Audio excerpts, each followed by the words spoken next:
மாற்றத்தை விரும்பும் மக்களின் மாநாடு. மாறுவோம், மாற்றுவோம். இது மாற்றத்திற்கான எளிய மக்களின் புரட்சி. திரள்வோம், திரள்வோம், திருச்சியில் திரள்வோம், தீந்தமிழ் இனத்தீரே. அனைவருக்கும் வணக்கம்.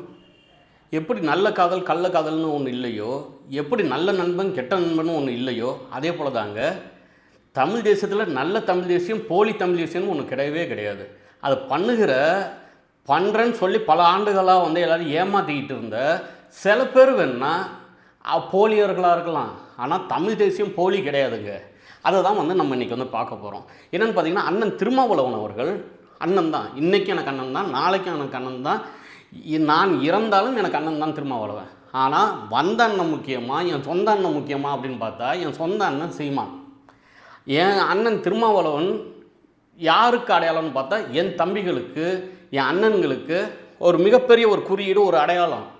ஆனால் தமிழ் தேசிய பிள்ளைகளுக்கு, அனாதையாக இருந்த இந்த தமிழ் தேசிய அரசியலுக்கு யார் மிகப்பெரிய ஒரு குறியீடு அப்படின்னு பார்த்தா, நான் கர்வத்தோடு சொல்லுவேன், உலகத் தமிழர்கள் மத்தியிலையும் சரி, இங்கே இருக்க உள்ளூரில் உண்மையிலே தான் தமிழன்னு உணர்ந்த அத்தனை பேருக்குமே அப்படி ஒரு மிடுக்கை ஏற்படுத்தி கொடுத்தது, நாங்கள்லாம் தமிழர்ரா அப்படின்னு சொல்லி தலைநிமுறை எடுத்து ஏற்படுத்தி கொடுத்தது எங்கள் அண்ணன் சீமான். எங்கள் ஆயி அருணை ஒரு பெற்று எடுத்துச்சு பாருங்க, அருமை பிள்ளை சீமான். பல பழிகளை தாங்குள்ளே ஏற்றுக்கிட்டு சமரசம் இல்லாமல் இருந்த அண்ணன் சீமான். யார்கிட்ட வேணாலும் எப்படி வேணாலும் போய் கூட்டணி வச்சுருக்கலாம். ஆனால் அது இல்லாமல் இருந்த ஒரு சீமான். ஏன் இதெல்லாம் நான் சொல்கிறேன்னா, அண்ணன் திருமாவளவன் அவர்கள் இன்றைக்கி ஒரு முகநூலில் ஒரு பேட்டி ஒன்று கொடுத்துருக்கிறாரு. அந்த இது கொடுத்ததில் பல பேர் குழம்பி போயிருக்கிறாங்க. சில பேருக்கு கோபம் அதிகம். எனக்கும் இருக்குது. அது ஆனால் கோபம் கிடையாது. எனக்கு ஒரு வகையான ஒரு எப்படி சொல்லலான்னு பார்த்தீங்கன்னா, என்னடா என்னப்போ சின்ன குழந்தைங்க, சில குழந்தைங்கள பார்த்தீங்கன்னா அதுங்களுக்கு தான் வீட்டில் இருக்கிறவங்களே பிடிக்காது. அது நல்ல குழந்தையான்னு பார்த்தா அது நல்ல குழந்தைய வருங்காலத்துலையும் இருக்காது. அதனால் வெளியில் இருக்கிறவங்க அத்தனை பேரையுமே பிடிக்கும். அதுபோல் தான் எங்கள் அண்ணன் திருமாவளவன் என்ன செய்கிறாரு, ஆரம்பத்தில் இருந்தே ஒவ்வொரு காலகட்டத்துலேயுமே என்னோட அண்ணன் சீமான் வேணால் சொல்லலாம். ஆனால் நான் ஒவ்வொரு சமயமும் நான் பார்த்துருக்குறேன். பார்த்துக்கும்போது ஒரு சமயமும் பார்த்திங்கன்னா அவர் சொன்னதை வச்சு மாறவே மாட்டேன் அப்படின்னு சொல்லி இன்றைக்கி பேசியிருக்கிறாரு. எதில் மாறல அப்படின்னு பார்த்தோம்னா, நம்ம ஒன்று ஒன்றாவே நம்ம வருவோமே. இப்போ அவர் சொல்கிறாரு பினாரசியல் சக்தியோட. அது எதுக்கு சொல்கிறாருன்னா, ஐயா ராமதாஸ் அவர்களை இங்கே திமுக சேர்த்துக்குச்சுன்னா இவர் திமுகவில் வெளியில் போயிடுவேன். இது நான் திமுக அழுத்தம்லாம் கொடுக்கலங்க. ஆனால் எங்களுக்குன்னு ஒரு கொள்கை கோட்பாடு வச்சுருக்கிறோம். இவர் ஒவ்வொரு தேர்தலுக்கும் ஒரு கொள்கை கோட்பாடு வச்சுருந்தவர் தானே அப்படின்னு நம்ம பேச முடியாது. ஏன்னா கண்ணாடி விரியன் கட்டு விரியன் அது பேசணும் அண்ணன் திருமாவளவன் தான். பிஜேபியோட கூட்டணி வச்சு அந்த சமயத்தில் கூட்டாக இருந்த அந்த சமயத்தில் பதவிக்கு வந்தவரும் அண்ணன் திருமாவளவன் தான். அதெல்லாம் நம்ம இப்போ பேசக்கூடாது. ஏன்னா நம்ம அண்ணன் மல்லாக்கப்படுத்துறதுக்கு ஆலோசனை நம்ம மாரில் தான் விழுவோம் அப்படிங்கிறது எங்கள் பிள்ளைகளுக்கு, அண்ணன் சீமானின் தம்பிகளுக்கு நல்லாவே தெரியும். நாங்கள் பல தடவை கடந்து தான் போகிறோம். என்றைக்குமே நாங்கள் இவர் போலி தலித்தியம் இவர் பேசுகிறாரு. இங்கே தலித்துங்கிறது தமிழ் சொல்லே கிடையாது. இங்கே இங்கே இருக்கிற தமிழ் கொடிகளை வீழ்த்துறதுக்காக கொண்டாடப்பட்ட சொல் தான் தலித்தியம். அதெல்லாம் எடுத்து திருமாவளவன் பேசுகிறாரு. அவர் ஆரம்பிக்கப்பட்ட போது அங்கே மதுரையில் இருந்த கட்சி வேற ஒரு கட்சி. அந்த கட்சியில் அண்ணன் திருமாவளவன் அரசு ஊழியராக சேர்ந்தார். இதெல்லாம் நாங்கள் பேசவே மாட்டோம். ஆனால் எங்களுக்கு வரலாறு தெரியாதா அப்படின்னு பார்த்தா தெரியும். இருந்தாலும் நான் மீண்டும் சொல்கிறேன், அங்கே மீசியை முறுக்கிட்டு என் தம்பிங்க அண்ணனுக்கு நிற்கிறதுக்கு, என் பிள்ளைங்க இன்றைக்கி ஒரு அடிமை இல்லைடா அப்படின்னு சொல்லி எழுந்து வரத்துக்கு ஒரு அடையாளக்குறியோ சரியோ தவறோ ஒரு அடையாளக்குறியாக இருக்கிறவர் அண்ணன் திருமாவளவன். அதுக்கு உண்டான மரியாதை என்றைக்குமே நம்மக்கிட்ட எப்போவுமே நாங்கள் எப்போவுமே தருவோம். இப்போ எப்படி நம்ம பயந்தலின்னா ஒரு தாயத்தை கட்டுவோம்ல கயிறில், அந்த தாயத்தில் சக்தி இருக்கான்னு தெரியாது. ஆனால் அந்த தாயத்தை கட்டிட்டு போகும்போது நமக்கு ஏதோ ஒரு சக்தி இருக்கிறாப்புல நினச்சிக்குவாங்க. அதே போல் அண்ணன் திருமாவளவன் அந்த இனத்தின் அந்த என் தம்பிகளுக்கு உண்டான என் அண்ணனுக்கு உண்டான ஒரு குறியீடை இழந்து வராரு அப்படின்னு சொல்லி என் தம்பிங்க நம்புகிறாங்க. அந்த நம்பிக்கை என்றைக்குமே நான் குறைக்க மாட்டேன், குறைக்கணுன்ற எண்ணமும் கிடையாது. ஆனால் அண்ணன் திருமாவளவன் அவர்கள் செய்கிறாங்க, பிண அரசியல்னு பேசுகிறாங்க. எதை பிண அரசியல்னு பேசுகிறாங்க? ஐயா ராமதாஸ் அவர்களையும் இந்த பாட்டாளி மக்கள் கட்சி எல்லாருக்காகவும் போராடி இன்றைக்கி நம்ம பேசணும்னா அது இதாக போயிடும். ஆனால் எல்லாருக்காகவும் போராடினாங்க. அவங்களுக்காக மட்டும் போராடல. ஒரு மனிதன் இருந்தால் நமக்குன்னு ஒரு குறைந்தபட்சம் நமக்கு ஒரு நன்றி இருக்கணும். இங்கே பல முரண்கள் இருந்தது, எந்த குடும்பத்தில் இல்லை. ஆனால் இவர் பிண அரசியல்னு பேசி இந்த பிஜேபியும் இவங்களோடையும் பாட்டாளி மக்கள் கட்சி ஐயா ராமதாஸோடையும் வந்து என்றைக்குமே நாங்கள் இல்லை அப்படின்னு சொல்லி நாங்கள் வந்து ஒரு கொள்கை முடிவு எடுத்துருக்குறோம் அப்படின்னு சொல்கிறாங்க. மகிழ்ச்சி மகிழ்ச்சி. அது வந்து உங்கள் கட்சி, உங்களோட பிரச்சனை, எது வேணாலும் செய்யுங்க. ஆனால் எங்கள் அண்ணன் சீமானை வந்து நீங்கள் பேசியிருக்கிறது ரொம்ப தப்பு. ரஜினிகாந்த் சொல்லுவார்ல, தொட்டிருக்கக்கூடாது அப்படின்னு. அப்போ நீங்கள் வந்து தொட்டிருக்கக்கூடாது. அங்கே பிண அரசியல் செய்கிறது பாரதிய ஜனதா கட்சியும் இங்கே வந்து நம்மளோட ஐயா பாட்டாளி மக்கள் கட்சி ஐயா ராமதாஸும் அப்படின்னு சொல்கிறீங்க. அது எந்த அளவுக்கு வந்து ஒரு வகையில் உண்மையோ அதை விடவும் 1000 மடங்கு 1,00,000 மடங்கு கோடி மடங்கு உண்மை. 1,75,000 பேர் இறந்ததுக்கு காரணமாக இருந்த காங்கிரஸ் அது வந்து பிண அரசியல் இல்லையா? அது வந்து சன அரசியல். அது அந்த காங்கிரஸ் திமுகவோட கூட்டணி வச்சப்போ சாதாரண திமுகவில் என்ன செய்ய முடியும்னு பேசுனீங்களா இல்லையாங்கண்ணே? அண்ணன் உங்களோட தம்பி உங்கள் மாணவன் நான் கேட்குறேன், பேசுனீங்களா இல்லையா? பேசுனீங்க. திமுகவுக்கு முட்டு கொடுக்குற அளவுக்கு உங்களை மாதிரி முட்டு கொடுக்கறதுக்கு வேறு யாருமே கிடையாது. வேறு யாரும் இது வரைக்கும் இருந்ததே கிடையாது. சில தம்பிகள் வந்து பேசும்போது கூட எனக்கு வந்து கொஞ்சம் வருத்தமாக இருக்கும். திமுகவின் அந்த அணி தான் வந்து எங்கள் அண்ணன் அப்படின்னு சொல்கிறாங்க. ஆனால் நீங்கள் அதை வந்து மெய்ப்பிக்கிற வகையில் வந்து ஒவ்வொருத்தரையும் நடந்துக்கிறீங்க. காங்கிரஸோட கூட்டணியில் இருக்கீங்க. திமுக அன்றைக்கி வந்து ரொம்ப நல்லா இருந்ததா? மாநாட மயிலாட போட்டு எல்லாரையும் வந்து அதை பார்க்க வைக்கல, கேளிக்கைகள் உட்கார வைக்கல. கல்லூரி மாணவர்கள் போராட வருவாங்கன்னு சொல்லி கல்லூரியெல்லாம் இழுத்து மூடலை, விடுதிகளை இழுத்து மூடலை. வழக்கறிஞர்கள் அதிகமாக போராடுறாங்கன்னு சொல்லி வழக்கறிஞர்களை வந்து தாக்கும்போது அந்த இடத்துல வந்து ஒரு இதை பண்ணி அதையும் வந்து இழுத்து மூடி அந்த போராட்டத்தை வந்து நம்மளோட போராட்டத்தை, நம்ம இனத்தின் போராட்டத்தை, எங்கள் இனத்தின் போராட்டத்தை வீழ்த்தணும்னு நிற்கலை. அது உங்களுக்கு தெரியாது. இன்னொரு நான் சொல்கிறேன், என்றைக்குமே வந்து நீங்கள் வந்து அந்த இதுக்கு வந்து அவங்க பேச முடியாதுங்கிறதெல்லாம் நீங்கள் வந்து பேசிட்டு உட்காந்துருக்கீங்க. இது வரைக்கும் ஐயா ஸ்டாலினும் இங்கே உதயநிதி ஸ்டாலினும் வேறு யாருமே எங்களை அப்படி சொன்னது கிடையாது. நாங்கள் வந்து எப்போவுமே வந்து மாற்று மொழியாளர்களுக்கு வந்து நாங்கள் வந்து எதிர்ப்பாக இருக்கிறோம், யாருமே கிடையாது. ஆனால் நீங்கள் வந்து அதை வந்து திருச்சி அதை வந்து கொண்டாந்து வந்து சேர்க்கணும்னு நினைக்கிறீங்க. வாய்ப்பு இல்லைண்ணே, அதெல்லாம் வாய்ப்பு இல்லை. நீங்கள் வந்து நான் பேசும்போது சொல்கிறீங்க நாங்கள் வந்து தமிழ் தேசியம் நான் பேசி வந்த போல இவங்கெல்லாம் எங்கே இருந்தாங்க அப்படிங்கிறீங்க. அங்கே மாநாட மயிலாட போடும்போது நாங்கள்லாம் வந்து எங்கள் வீடியோ போடாமல் என்னடா செஞ்சீங்கன்னு கேட்டால் அது எந்த அளவுக்கு வந்து ஒரு கேவலமான ஒரு இதாக இருக்குமோ அது போல தான் இது. அன்றைக்கி வந்து நம்பணும். அன்றைக்கி வந்து எங்களுக்கு இவ்வளோ ஒரு வசதி கிடையாது, நாங்கள் இத்தனை பேர் கிடையாது, மொத்தமாக இத்தனை பேர் நாம் தமிழர் கட்சியில் இது இவ்வளோ பேர் இருந்திருந்தோம்னா அந்த யுத்தம்ங்கிறதே ஒன்று வந்து சத்தத்தில் கூட வந்திருக்காது. அதை பற்றி படம் எடுத்தால் நிப்பாட்டுறோம். எங்களுக்கான இலக்கை தொட்டுட்டு நாங்கள் வந்து இதுதாண்டா நிர்ணயிச்சுட்டு அதை தொடுறதுக்கு உண்டான வேலையை நாங்கள் வந்து செய்துட்ருக்குறோம்.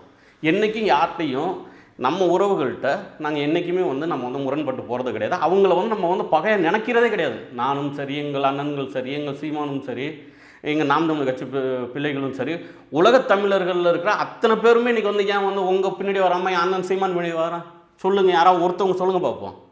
உங்கள்கிட்ட உண்மை இல்லைண்ணே, உண்மையே கிடையாது சுத்தமாக. எல்லா வீடியோவும் வருது, அந்த வீடியோ வரும்போதே வந்து அது வந்து இல்லை அப்படின்றீங்க. இப்போ எல்லாருமே சேர்ந்து இந்த டிகேஎஸ் இளங்கோவன், அந்த அம்மையார் கனிமொழி பாராளுமன்ற உறுப்பினராக இன்றைக்கும் இருக்கிறாங்கல்ல அந்த கனிமொழி அவர்கள், எல்லாருமே இவர் அண்ணன் திருமாவளவன் எல்லாம் சேர்ந்து வந்து ராஜபக்ஷேட்ட போகிறாங்க. போய் எதுக்கோ போகிறீங்க, இப்படி நான் பேசுகிறேன், எதுக்கோ போகிறீங்க. போகிற இடத்துல நீங்கள் தான் கையை இப்படி இப்படி நீட்டுறீங்க. அந்த வீடியோ இன்றைக்கும் இருக்குது. ஆனால் அந்த இடத்துல வந்து சொல்கிறீங்க ராஜபக்ஷே சொன்னாராம் இவர் வந்து அவரோட ஆள், யார், எங்கள் தலைவரோட ஆள். அதே வந்து ரொம்ப அசிங்கம் தான். அது தலைவரோட ஆள் அங்கே இருந்திருந்தா இவரும் இறந்துருப்பாருன்னு சொன்னாங்களாம், இவரும் கொல்லப்பட்டிருப்பார், இவரும் மரணம் அடைஞ்சிருப்பாருன்னு எல்லாரும் சிரித்தாங்களாம். அதே போல் இவரும் சிரித்தாராம், ஏன்னா அவர் வந்து ஃப்ரெண்ட்லியாக சொன்னாராம். என்னண்ணே இதெல்லாம் என் தம்பிகள் இந்த நம்ம விஷ்ணுலாம் பேசும்போது ஏன் இதெல்லாம் பற்றி பேசிகிட்டு இருக்கிறான் நான் மன்னன் அப்படின்னு நினச்சேன். ஆனால் இன்றைக்கி வந்து நீங்கள் வந்து பார்த்து அதை பேசும்போது தொடர்ந்து தேர்தல் நெருங்க நீங்கள் பேசும்போது இது வந்து எந்த வகையிலும் ஏற்புடையதாகவே இல்லை. எனக்கு வைரக்கல்லாகவே இருக்கலாம் எங்கள் அண்ணன் திருமாவளவன், அதுக்குன்னு கையில் வளையலாக போட்டுக்குவாங்க எங்கள் வீட்டில். நான் வந்து ஒரு காப்பில் வச்சு போடலாம், இல்லை நெக்லஸ் அந்த இதில் டாலரில் வச்சு போடலாம், இல்லை குடும்பத்தில் இருக்கிற நம்ம பெண்மணிகள் நெக்லஸாக போடலாம், இல்லை காலில் கொலுசில் கூட போடலாம். ஏன்னா வைரக்கல் விலை உயர்ந்தது, மதிப்பு மிக்கது. அது வந்து இவ்வளோ தான் மதிப்பெல்லாம் சொல்ல முடியாது, அந்தளவுக்கு வந்து மதிப்பு உயர்ந்தது அது. ஆனாலும் எங்களுக்கு பசிக்குன்னு தூக்கி வயிற்றுக்குள்ளே போட்டுக்க முடியாது, சோறுக்கா வந்து ஒரு கையை வைரக்கல் இருக்குன்னு தூக்கி வாயில் போட்டுக்க முடியாது. அது போல தான் எங்கள் அண்ணன் திருமாவளவன் இன்றைக்கி இருக்கீங்க. நாங்கள் பார்த்த திருமாவளவன், நாங்கள் நினச்ச திருமாவளவன் இன்றைக்கி கிடையாது. அதனால தான் இன்றைக்கி வந்து கோபாலபுரம் வந்து முழுமையாக வந்து உங்களை வந்து தத்தெடுத்த மாதிரியே வச்சுக்கிட்டு இருக்குது. நான் இன்றைக்கி சொல்கிறேன், உங்களை விடவும் அண்ணன் வைகோ வந்து 1000 மடங்கு வந்து நல்லவர். 1000 மடங்கு வந்து என் தமிழ் தேசத்துக்காக வந்து உண்மையாக, தமிழ் தேசத்துக்காக உண்மையாக இருக்கிறவர். தமிழ் தேசத்துக்கு உண்மையாக இருக்கிறாருனாங்கிறத அடுத்தது. தமிழ் தேசத்துக்காக, என் தலைவனுக்காக வந்து உண்மையாக இருந்தவர். அவரோட இயலாமை, அவரோட வயது முதிர்வு, பல பிரச்சனைகள், மகனை கொண்டாந்து இங்கே வந்து வைக்கணும், அது போல் போய் தாங்க நிற்கிறாரு தவிர 2 நாளைக்கு முன்னாடி மேற்கொண்டு போய் வந்து இங்கே கோர்ட்டில் போய் நின்று தடைகளை நீக்கணும்னு சொல்லி வந்து போராடி நின்று மனுஷன் அவர். அதுபோல் நீங்கள் ஏதாவது செய்திருக்கீங்களா? சரி, அங்கே தான் செய்யலை, இங்கே மக்கள் மனதில் செய்திருக்கீங்களா? இல்லை. இடையில வந்து தமிழ் மன்னர்கள்லாம் ரொம்ப வந்து தமிழ்லாம் அழிக்கணும்னு நினைக்கிறாங்க. நாங்களும் அங்கே வந்து இங்கே தஞ்சாவூருக்கு பக்கத்தில் இருக்க போர்டிலலாம், பேர் போர்டிலலாம் வந்து இந்தி போட்டாலும் பேசாமல் பார்த்துட்டு உட்காந்துருக்குறோம். நாங்களாம் உட்காந்துருக்குறோம். கேலோ விளையாட்டுன்னு சொல்லி வந்து பண்ணது வந்து சீமானா, இல்லை வந்து இன்றைக்கி நீங்கள் வந்து ஆதரிச்சுட்டு இருக்கீங்களா திமுக, அவங்களா? இந்தி தெரியாது போடான்னு சொல்லிட்டு இந்தியிலேயே வச்சுக்கிட்டு இருந்தது அவங்களாம் இல்லையா? இந்த நாணயத்தை வெளியிட, நாணயமே இல்லாமல் கொண்டாந்து பாரதிய ஜனதா ஆட்களை கொண்டாந்தது வந்து சீமானா? பேசுங்கமே, நம்மக்குள்ளே பேச வேண்டாம். இதோட நீங்கள் நிப்பாட்டிட்டு நீங்கள் வந்து உங்கள் வேலையை பாருங்கள். அப்போ தான் வந்து சில அக்காக்கள்லாம் கெட்ட கெட்ட வார்த்தை சொல்லி சங்கு கடிச்சிருவேன், நான் சங்கு விற்றுருவேன், அப்போல்லாம் வந்து பேசுகிற அளவுக்கு ஒரு துணிச்சல் இருக்கும். ஆனால் வந்து உண்மையிலே நீங்கள் பேசுகிறது ஒரு கண்ணாடி முன்னாடி நீங்கள் வந்து உட்காந்துக்கிட்டு பேசுனா எப்படி இருக்குமோ அதுபோல் தான் இருந்துச்சு. நாங்கள் பேசுகிறது தான் போலி தமிழ் தேசியம், நாங்கள் வந்து உண்மை தமிழ் தேசியத்தை நாங்கள் பேசணும், அவர்கள்லாம் போலி தமிழ் தேசியத்தை பேசுகிறாங்க அப்படிங்கிறீங்க.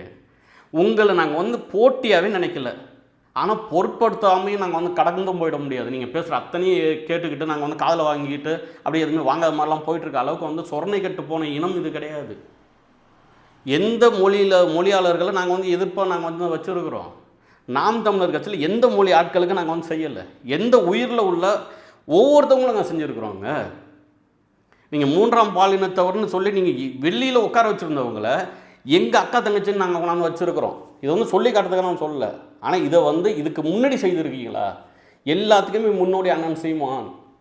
அதுக்கப்புறம் சீமானுக்கு அப்புறம் தான் வந்து சில கட்சிகளில் வந்து சின்ன சின்ன பொறுப்பில் வந்து சேர்த்துருக்கீங்க. ஆனால் வேட்பாளராக நிற்க வைக்கிறவ யாருன்னா அண்ணன் சீமான் தான். எங்கள் அவை பாட்டி சொல்கிறா பாருங்கள், அறம் செய்ய விரும்புன்னு. அறம் செய்ய விரும்பினா போதும், இங்கே வந்து அறம் சரியாக இருக்கும். அதுபோல் நாங்கள் விரும்புகிறோம், எங்கள் அண்ணன் செய்கிறாரு, இன்னி வரைக்கும் நாங்கள் செய்துட்ருக்குறோம். எவன்ட்டையும் போய் நாங்கள் வந்து கை கட்டி நிற்கல, எவன்ட்டையும் கட்ட பஞ்சாயத்து பண்ணல, எவனா ஒத்த சீட்டு 2 சீட்டு தருவானான்னு சொல்லிட்டு போய் யாருக்காவது நாங்கள் வந்து தாங்கி நிற்கல. என்றைக்கும் நாங்கள் நின்றவும் மாட்டோம். அப்படி என்னைக்காவது ஒரு நாள் சீமான் நிற்கக்கூடிய ஒரு சூழல் இருந்தால் ஒன்று அந்தாலும் செத்து விடுவோம், நாங்களும் செத்து விடுவோம். இது போல் வாழ்ந்து பிணமாக வந்து சில பேர் இருக்காங்க பாருங்கள், அது போல் நாங்கள் இருந்துட மாட்டோம். அதை புரிஞ்சுக்கங்க.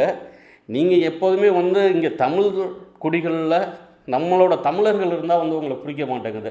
அது ஐயா ராமதாஸாக இருந்தாலும் சரி, இல்லை அண்ணன் சீமானாக இருந்தாலும் சரி, யாரையுமே பிடிக்க மாட்டேங்குது. அது என்னமோ தெரியல. உங்களுக்கு இந்த ஒரு படத்தில் காட்டுவாங்க, அந்த சவலை குழந்தை, அது அந்த குழந்தை வந்து என்னென்னா அந்த அவனோட தம்பி மேலேயே எல்லாருமே பாசம் வச்சுருக்காங்கங்கிற அந்த ஒரு போராமம் அப்படியே வளர்ந்துக்கிட்டே வரும். சூர்யா படம் அது. அதுக்கப்புறம் போய் நல்ல அண்ணன் தானேன்னு சொல்லி நம்பி போவாப்புல சூர்யா, மலையிலேருந்து தள்ளி விட்டு கொண்டுடுவான். அதுபோல தான் உங்கள் பக்கத்துலேருந்து வளர்ந்த பிள்ளை அண்ணன் சீமான், அவரோட வளர்ச்சி உங்களுக்கு பிடிக்கல. இப்போ சமீபத்தில் ரொம்ப அது வந்து ஒரு வைத்தறிச்சல வெளியில் வந்துக்கிட்டு இருக்குது. இது வந்து நமக்குள்ளே வந்து சத்தமாக பேசிக்கலாமே தவிர நமக்குள்ளே வந்து இது தேவையில்லாத ஒன்று. நீங்கள் அந்த பக்கம் வந்து இருங்க, உண்மையிலேயே ஒரு 16 சீட்டு வாங்கிக்கோங்க, ஒரு 60 சீட்டு கொடுத்தாங்களோட வாங்கிக்கோங்க. விடுதலை சிறுத்தைகள் வென்று வந்தால் சீமானை விட, எங்களை விட வேறு யாருமே வந்து சந்தோஷப்படுறதுக்கு வந்து இந்த இடத்துல இருக்க மாட்டாங்க. உங்கள் பக்கத்தில் இருக்கவங்க மேற்கொண்டு அவங்க கூட நினைப்பாங்க, நமக்கு ஒரு 2 சீட்டு வந்து நமக்கும் கொடுக்காமல் போயிட்டாரு, எப்போ பார்த்தாலும் வந்து அண்ணன் திருமாவளவன் நிற்கிறாரு, அப்படி இல்லைன்னா நம்ம இவங்களுக்குள்ளே ஒரு 4-5 பேர் மட்டும் நின்றுக்கிறாங்களே அப்படின்னு அந்த கட்சியில் கூட நினைப்பாங்க. ஆனால் நாம் தமிழர் கட்சி பிள்ளைகளும் சீமானின் தம்பிகளும் ஒரு நாளும் அப்படி நினச்சதே இல்லை. ஆனால் நீங்கள் இப்போதைக்கு போகிற பாதை சரியில்லைன்னு தான் சொல்ல வேண்டியதாக இருக்குது. இது இப்படியே போயிட்டு இருந்தால் இது வந்து எங்கே போய் சேருங்கிறது தெரில. எப்போதுமே நீங்களாம் நல்லா இருக்கணும், நீங்கள் நல்லா வளர்ந்து வரணும். எப்போதுமே அடுத்த கட்சியில் போய் நீங்கள் வந்து சீட்டு வாங்குகிற நிலை மாறி என்றைக்காவது நீங்களும் வந்து உங்கள் மேலே ஒரு தன்னம்பிக்கை வச்சு சீட்டு கொடுக்குற இடத்துக்கு வரணுங்கிறது தான் இப்போயும் என்னோடய ஆசை. அதை சொல்கிறதுக்கு தான் இந்த வீடியோ போட்டேன். எல்லோரும் வந்துடுங்க. இந்த வர 21 பிப்ரவரி 21 நம்ம கட்சிக்கு, அது நாம் தமிழர் கட்சி, அதாவது உங்கள் கட்சி தான், நம்ம கட்சிக்கு மாநாடு நடத்துகிறோம். உலகத் தமிழர்கள் அத்தனை பேரும் பார்த்துட்டு இருக்கிறாங்க. அந்த மாநாடை ரொம்ப எதிர்பார்க்குறாங்க. நீங்கள் வந்து அங்கே வந்து பாருங்கள். திரும்ப சொல்கிறேன், காதலில் எப்படி நல்ல காதல் கள்ள காதல்னு இல்லையோ, நட்பில் எப்படி நல்ல நண்பன் கெட்ட நண்பன் இல்லையோ, அதே போல் தான் தமிழ் தேசத்துலேயும் நல்ல தமிழ் தேசியம் போலி தமிழ் தேசியங்கிறது ஒன்று கிடையாது. எல்லாரும் விவசாய சின்னத்துக்கு வாக்கு செலுத்துங்க. எந்தவித குழப்பமும் படாதீங்க. நாங்கள் வளர்ந்தோம்னாலும் உங்களை தான் ஆதரிப்போம். நீங்கள் வளர்ந்து வந்தீங்கன்னா நாங்கள் பார்த்து ரொம்ப சந்தோஷப்படுவோமே தவிர என்றைக்கும் பொறாமைப்பட மாட்டோம். அது எங்களுக்கு பழக்கமே கூடாது. எங்கள் இனத்துக்கு அது போல் ஒரு எண்ணமும் வராது. நன்றி, வணக்கம்.